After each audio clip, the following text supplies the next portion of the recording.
Dans cette vidéo, on va voir quelques mesures de sécurité à prendre en considération. Première mesure, c'est de ne jamais donner l'administration du site à n'importe qui. Utilisez des mots de passe forts. Essayez d'utiliser des mots de passe générés par WordPress, par la nouvelle fonction qui permet de générer des mots de passe qui sont forts et difficiles à déchiffrer.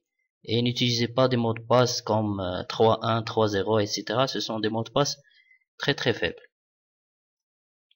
Troisièmement, ne jamais installer des extensions et des thèmes non fiables. Il faut faire attention, il y en a des thèmes et des extensions qui contiennent des virus.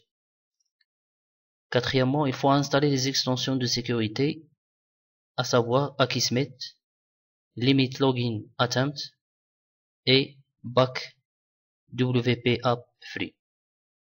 Cinquièmement, il faut utiliser les CAPTCHA dans les formulaires pour contrer les robots à s'inscrire dans votre base de données et comme ça, ils vont bloquer toute la base de données.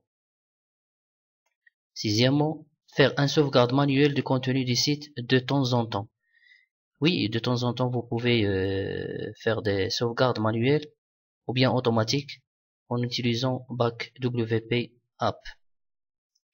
Septièmement, il faut exporter la base de données PHPMyAdmin manuellement. De temps en temps aussi, on peut exporter la base de données pour avoir une copie de sauvegarde.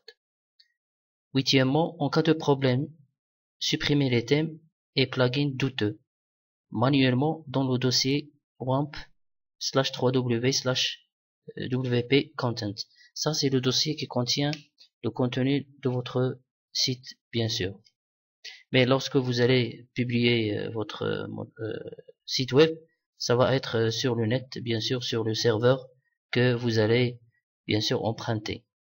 Donc, sont parmi les mesures à prendre en considération pour augmenter la sécurité des données et du contenu de votre site web. Merci.